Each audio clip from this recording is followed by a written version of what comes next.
பொன்னியின் செல்வன் 1, பொன்னியின் செல்வன் 2 தான் வந்து பார்த்தீங்கன்னா, பயங்கரமான ஒரு பீரியட் ஃபிலிம்னு சொல்லி நம்ம நம்பிட்டு இருந்தோம். அது பயங்கரமாக வந்து எடுக்கப்பட்டிருக்க படம் அப்படிங்கிற மாரி நம்பிட்டு இருந்தோம்.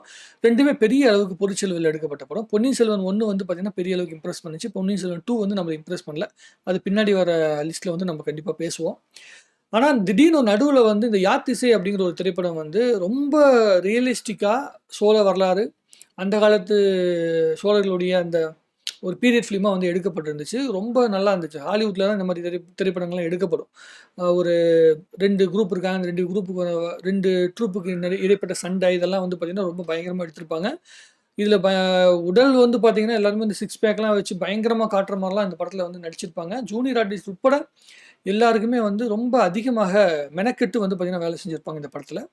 மேக்கப்பா இருக்கட்டும், அதே மாதிரி வந்து பார்த்தீங்கன்னா, அந்த லொக்கேஷன்ஸ் வந்து அவங்க ஷேர் பண்ண இடமா இருக்கட்டும், இது எல்லாமே ரொம்ப நல்லா எடுக்கப்பட்டுச்சு. இதுல ஒரே ஒரு படத்துல என்ன மிஸ்டேக் பண்ணிட்டாங்கன்னா, அந்த காலத்துல ஆ அ 12ஆம் நூற்றாண்டுல இல்ல 12ஆம் நூற்றாண்டு அந்த டைம்லலாம் வந்து பார்த்தீங்கன்னா, அவங்க பேசின அந்த தமிழ் இருக்குல்ல, அது வந்து ரொம்ப அந்த காலத்து தமிழ வந்து இவங்க வந்து ரிசர்ச் பண்ணி பேசியிருக்காங்க. அதுக்கு வந்து சப்டைட்டில்லாம் போட்டு வரும். இருந்தாலும், அது நார்மல் தமிழ்லயே அந்த படம் எடுக்கப்பட்டிருந்தா, இன்னும் பெரிய அளவுக்கு ரீச் ஆயிருக்கும் அப்படிங்கிறது என்னுடைய நம்பிக்கை. ஏன்னா, அ ரொம்ப நம்ப ரியலிஸ்டிக்கா காட்டுறேன்னு சொல்லி வந்து அந்த ஒரு நேஷனல் அவார்ட் வாங்கணும் அப்படின்னு ஆசைப்பட்டோ, இல்ல அவார்ட் ஃபிலிம் எடுக்கணும்னு ஆசைப்பட்டோ, இல்ல யாருமே செய்யாத நான் செய்யணும் அப்படின்னு சொல்லி ஆசைப்பட்டு எடுக்கப்பட்ட படமா தான் இந்த படம் வந்து மாட்டிக்கிச்சு. அதனால தான் இந்த திரைப்படம் என்ன பண்ணிட்டாங்கன்னா, அந்த காலத்து தமிழ்ன்னு சொல்லி ஒரு தமிழ காட்டுவாங்க. அது நமக்கு புரியவே புரியாது. தமிழ் தான் பேசுறாங்க. ஆனா ரொம்ப உத்து பார்த்து சப்டைட்டில பார்த்தாலுமே அது புரியாது.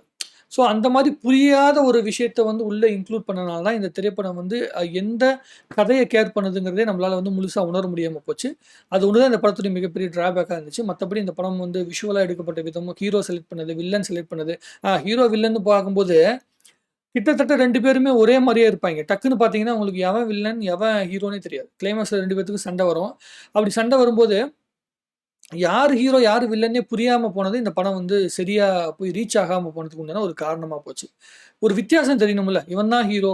ஹீரோனா இந்த லுக்ல இருப்பான். வில்லனா இந்த லுக்ல இருப்பான் அப்படிங்கிற ஒரு வித்தியாசம் தெரியணும்ல. அந்த வித்தியாசத்த நம்மளால உணர முடியாம போனது தான், இந்த படம் வந்து பெரிய இம்பாக்ட்ட வந்து கிரியேட் பண்ண முடியாம போனதுக்கு காரணம். அதோட மிக முக்கியமா அந்த லாங்குவேஜ்.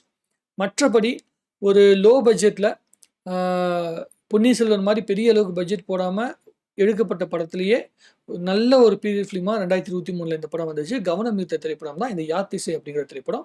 இந்த திரைப்படத்த எடுத்த அந்த குழுவுக்கு மிகப்பெரிய வந்து வாழ்த்துக்கள சொல்லிக்கணும். இதுக்கு வந்து தனி தைரியம் வேணும். அந்த தைரியம் அந்த குழுவுக்கு இருந்துச்சு. இந்த தைரியம் உங்களுக்கு மிகப்பெரிய ஒரு இடத்த வந்து உங்களுக்கு வாழ்க்கையில குடுக்கும் அப்படின்னு நான் நம்புறேன். கண்டிப்பாக 2023ல கவனம் ஈர்த்த இந்த யாத்திசை அப்படிங்கிற திரைப்படம் கவனிக்க வேண்டிய எல்லாருமே பாராட்டப்பட வேண்டிய முக்கியமான திரைப்படம். நன்றி.